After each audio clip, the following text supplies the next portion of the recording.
Alright, folks, we are back. It's your boy D, Heat 100 Radio, Sports Rap. And when we left off, I gave you some NFL scores. And now I am getting back into it. And I want to talk about the Eagles for a little bit. And as you know, the Eagles made a trade over the weekend with the Buffalo Bills. The Eagles traded Jordan Matthews, wide receiver Jordan Matthews, to the Bills for cornerback Ronald Darby. Now, I've been reading up on this trade, and I talked to a couple people shortly after the trade was announced and reported. And again, people, as in the position that I'm in, I fan favorite, yes. Like the kid, like what he's done, like how he has progressed through his time in the NFL so far. But I also, on the other hand, I also understand the business side of things, and I understand the business reason why this trade was made. And believe it or not, it's a couple positives on the Eagles side as far as the business side and the positions that these two guys play in position of need for the Eagles.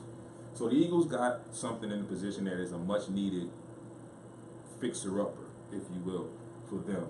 They got a D-back, a cornerback in Ronald Darby, who is familiar with Jim Schwartz, but also I've seen that he has 22 broken up passes over the last 2 years, and not one Eagles cornerback has had 12 over the last 2 years. So big improvement there on that side of things. So that's the one positive.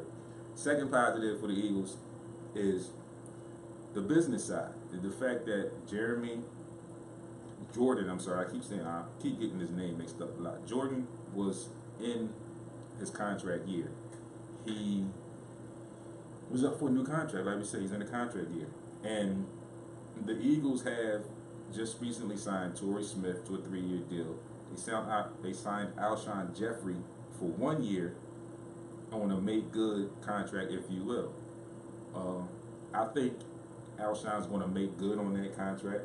I think he's going to enjoy playing with Carson Wentz. I think he's going to want to continue to play with Carson Wentz for a little while longer. Thus, the Eagles needed that cap space to sign a more proven wide receiver than Jordan Matthews. So that was the second thing on the business side, the two pluses for the Eagles. And just reported this morning, and not to make light of an injury, and I hate to see players injured, but Jordan Matthews is now injured. He has a cracked sternum, and they don't know how long he's going to be out. You don't know how long he's going to be on the shelf. And ironically, coming up this Thursday, August 17th, Eagles play their second preseason game of the season. It's against the Buffalo Bills at home, 7 p.m. I want to give a shout out in between. I want to give a quick shout out to Raheem Thompson and the Chosen League. Just finished up the 16th summer of the Chosen League, I believe, and we are one. We're the champs. So shout outs to them. Shout outs to Raheem.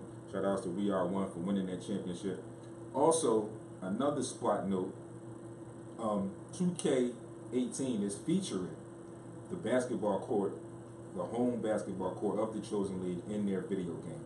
So shout outs to that. Philly is blowing up. It's a lot of things going on for people here in Philly, and we need the support. You get people that are doing things that some of them fly below the radar, some of them are in the middle, some of them are directly on the radar. But nonetheless, Philly needs to support Philly, and there's a lack of that. There's been a lack of that since I can remember. But people, we need to get on board. We need to get with it. If it's somebody from your city, somebody of your gender, African American as we are, we need to support. This is the reason that things are going on in the world the way that they are, because we don't support each other enough.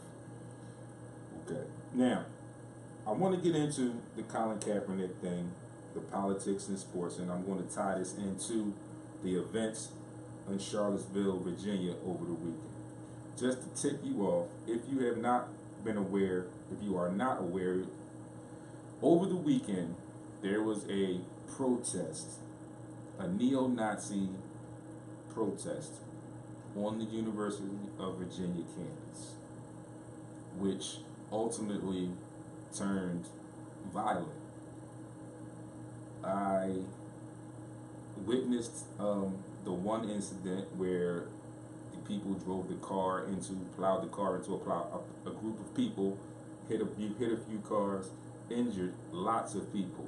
I think the last time I looked, the death total was at 3, but there were numerous injuries. And the problem I have with it is tied right into the Colin Kaepernick issue, because people are still talking about Colin Kaepernick and he should stop and things of that nature and whatnot. Here's the thing. He even said it, and I'm going to get to his quotes in just a minute, but he said that it's bigger than football. It's not about football. It is about the injustices that are going on in our communities today as I sit here and speak, as you sit there and listen, as we walk around every day leading our everyday lives. These things are going on around us. And again, like I said last week, I have no issues, and I think it's a great thing, and I applaud Colin Kaepernick for doing this, because like I said, he has a platform. And he's using that platform to make a stand for something that needs to be upheld, that needs to be alerted, it needs to be pronounced so people can see what is going on. And it has to affect them in some kind of way for it to change. If it doesn't affect them, then it won't change. If people don't support, it won't change. If people don't get behind this, it will not change. And it definitely needs to be a change for our communities, for all communities, especially for communities of African Americans and those of us who have children who we have to raise in society today. It's a lot harder than what it was. And I say that because I'm 40-something years old, okay? Just use me for an example. And back when my ancestors and my mom and dad were coming up, the 50s, 40s, 50s, 60s, 70s, well, 40s, 50s, 60s, it was pronounced if people were racist. They let you know, look, you ain't supposed to be here, this is my country, blase, blase. But now, everyone wants to hide behind a mask. All the racists and everything want to hide behind a mask. And they'll come out when they feel necessary to come out, but then they're like a clam, or a turtle. Then they'll go back into their shell and want you to believe that everything is okay. It's not okay.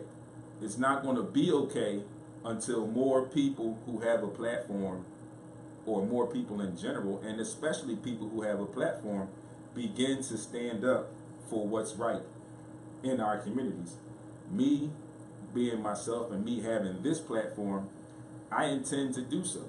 And like I said, and I mentioned on Facebook, I mentioned on my other social medias, I hear a lot of people talking and mentioning that they're going to boycott